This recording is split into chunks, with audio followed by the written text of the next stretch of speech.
महिला घर से निकली ही थी कि उसके सामने अजीब घटना हो गई। सड़क पर कोई और गाड़ी नहीं थी, लेकिन एक ट्रक बहुत धीरे चल रहा था। यह देखकर लिसा हैरान रह गई। उसने कुछ नहीं कहा और एक्सीलेटर दबाकर आगे निकल गई, लेकिन अचानक ट्रक गुस्से में आ गया। उसने जोर से हॉर्न बजाया और तेजी से आगे निकलकर लिसा की गाड़ी को काट दिया। लिसा ने ऐसा कभी नहीं देखा था। उसे लगा यह रोड रेज है और डर से उसने अपनी गाड़ी धीमी कर ली, लेकिन तभी ट्रक भी धीमा हो गया, जैसे वह उससे भिड़ना चाहता हो। यह देखकर लिसा गुस्से में आ गई। लिसा ने तुरंत एक्सीलेटर दबाया और ओवरटेक कर लिया। उसने सोचा इस ट्रक से जितनी जल्दी हो सके पीछा छुड़ा ले। उसे लगा थोड़ी दूरी बन जाएगी तो सब ठीक हो जाएगा, लेकिन पीछे देखा तो ट्रक फिर उसके पीछे आ गया और लगभग उसकी गाड़ी से टकरा गया। मजबूर होकर लिसा ने स्पीड 120 किलोमीटर प्रति घंटा कर दी, लेकिन ट्रक फिर भी उसका पीछा करता रहा। एक समय तो उसने लिसा की गाड़ी के बिल्कुल बराबर ट्रक चला दिया। यह देखकर लिसा डर गई और समझ गई कि अब हादसा हो सकता है। उसके पास ब्रेक लगाने और हार मानने के अलावा कोई रास्ता नहीं थे। इन घटनाओं के बाद लिसा को समझ आ गया कि सामने वाला ड्राइवर लापरवाह और खतरनाक है। उसने तय किया कि अब बस ट्रक के पीछे पीछे ही चलेगी, भले ही धीरे चले, लेकिन कम से कम सुरक्षित तो रहेगा। थोड़ी देर बाद अचानक ट्रक ड्राइवर ने हाथ से इशारा किया कि वह आगे निकल जाए। लिसा को यह देखकर अजीब लगा, लेकिन माँ की याद आ गई जो घर पर बीमार हालत में उसका इंतजार कर रही थी।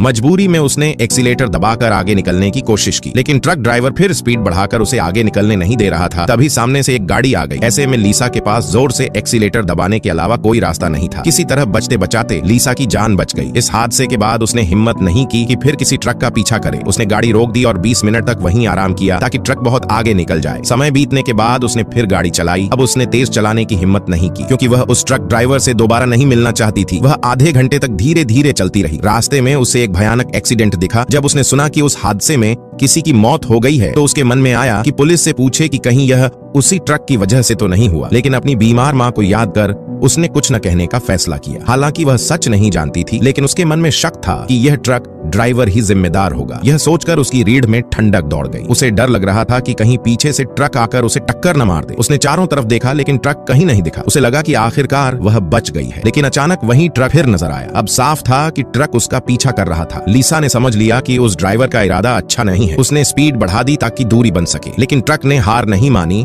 और उसकी गाड़ी के पीछे टक्कर मार दी। मजबूरी में लिसा ने और तेज चलाया, लेकिन ट्रक फिर भी नहीं रुका और दोबारा उसकी गाड़ी से टकराया। लिसा बेबस थी। उसने और स्पीड बढ़ाई, लेकिन ट्रक फिर उसके पास आ गया। ऐसा लग रहा था जैसे ट्रक उसकी जान लेना चाहता हो। गुस्से और डर में लिसा बस गालियां देती रही। उसे समझ आ गया कि अगर ऐसे ही चलती रही तो जरूर हादसा हो जाएगा। उसने ट्रक के पीछे जाने के